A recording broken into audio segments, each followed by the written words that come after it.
How's this deck been playing? We're like 6-3, 7-3. And so far, our losses were mostly against rush decks. So, you know, when you lose against an Elise aggro deck, that's like a coin flip. So I'm okay with that. So the only deck we've lost against is the Elise aggro deck, and that's because we had a shitty draw. And one of the first games where he had an insane draw. Therefore, I'm like, yeah, what Fs.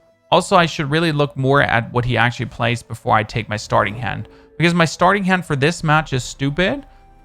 If he plays the slow deck, I'm going to be too slow to counter him. I like to see Ash decks not played often. I do agree. I love Ash decks too.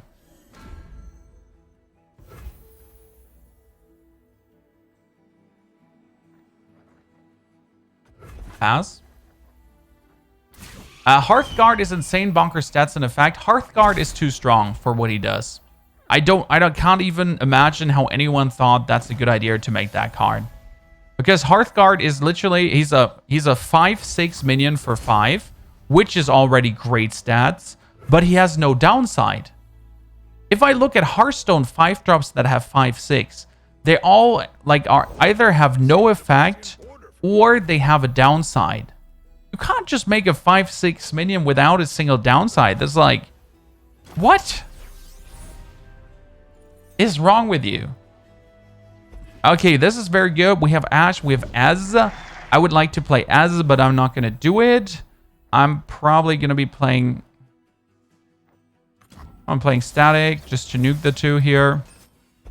It's a bit annoying that he has the Undying early. You targeted enemies. Thank you, Az. Already going up to 2 out of 8. He attacks me with the Undying. Yikes-a-roo. What do you say, guys? Ash first or Az first? Since he can't block with that minion, we should actually be fine with playing Ash. That one can't block, and if he plays a stronger minion, we're going to freeze it anyways. I like the faction system, though. The faction system is very cool because, like, it's double cool. You know why?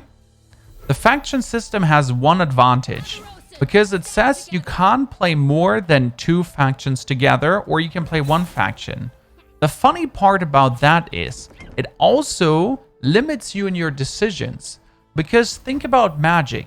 You can literally play 6 colors together in Magic if you want to. Why ever you would do it, but you can. You can play 3, you can play 4, you can play 5, and so on, and so on, and so on. But here you're pretty much forced to not play more than X. Okay. I hate decks with Omen Hawks. Omen Hawks are so cancer. So you're pretty much forced to stay with a certain amount X. You can't actually go for more. You can go for 2. That means you need to be creative. 40 cards for 2. That's a moth. That's moth everyone can do, righto?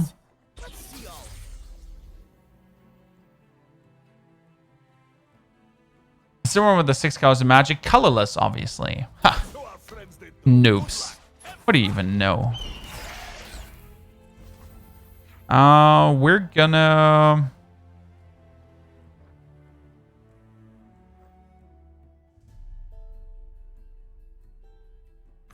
We're going to beam that one down. I'm going to hate myself for that.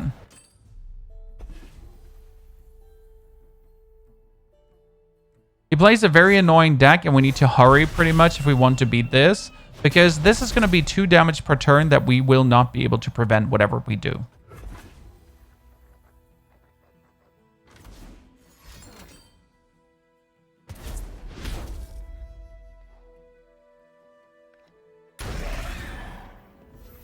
Whatever we do, we will not be able to prevent that.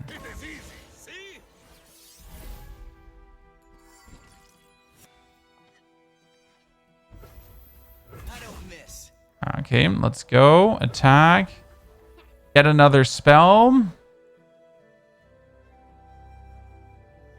We're at 4 triggers already. I'm a little bit sad that I made the mistake of that I made the mistake of playing my last Azrael card there.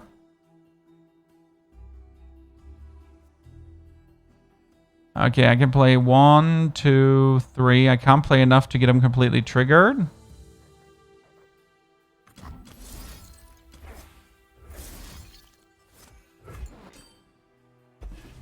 So because I played my Azrael card last turn, right? I actually don't have an Az right now anymore. And that's kind of like, eh. Because we could have had another Az. And that might lose me the game here. I struggle super hard with liking Thermogenic Beam. Thermogenic Beam is just, you just got wrecked card. So he plays something big and you just waste all your mana to kill it. The trick mostly is that you use Thermogenic Beam in order to actually, like, you're gonna burn your hand empty, okay? So you're gonna play Brittle Steel, you're gonna play Flash Freeze, and then you're gonna use it exactly for the mana you want to use it for.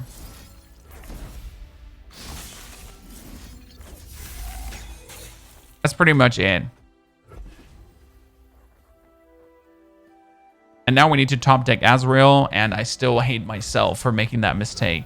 Because if I did not make that mistake, we would now be in a position where we could actually trigger Az and still win. Or Lucky Hoff in the chat. Don't blink or you'll miss me. Hello, Mr. Az. Welcome back. I mean, you could still nuke him, and that's the problem. Bring me the calm of an ice-shrouded. So Frostbite Shaman, what do I do now, guys? How would I kill that now? Exactly, I just do Thermo Beam. I mean, I'll attack. Step number 1, I'll attack. The only way to pretty much kill it is Thermo Beam. Other opportunity not there for me. And they still have many factions to add. Example, Bandle City Void, Shimmer, Build Watcher. Yes, there's a buttload of things they can still add to the game. So what I can do, for example, I could play Brittle Steel to be able to then play Thermogenic for 5. But Thermogenic for 6 seems for me the perfect mana effectiveness, correct? Then again, here's the mistake. If I played the Brittle Steel before, I would have actually been able to trigger Azrael to make him a higher level, so he can't just kill Azrael next turn.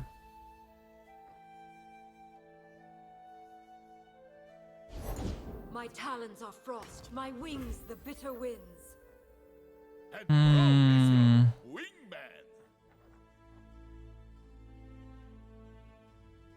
gonna pass.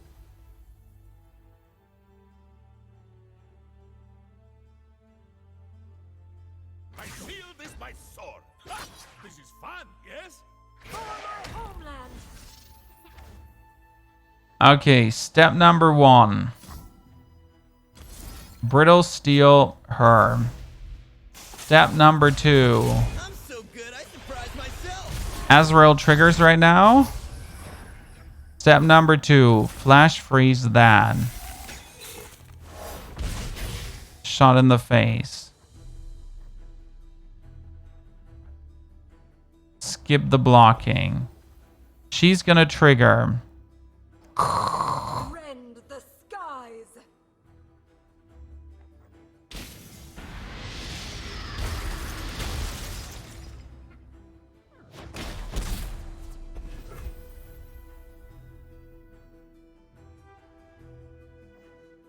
Take hard on my ass. Another shot in the face. Okay, what does he do?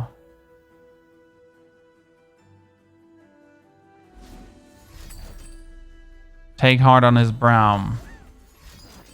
Take hard on his brow. Well, that's annoying, right?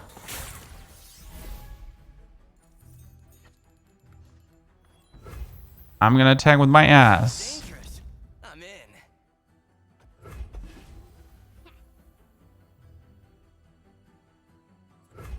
Woo-hoo-hoo!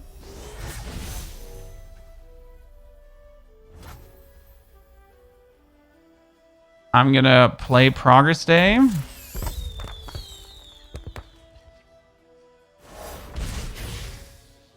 And shoot a mythic shot in his face. We're gonna shoot a mythic shot in his face. We're gonna shoot a mythic shot in his face.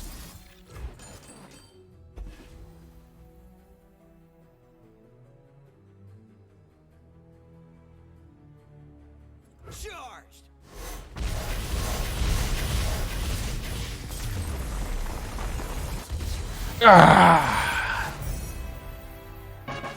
Why can't I hold all these mythic shots?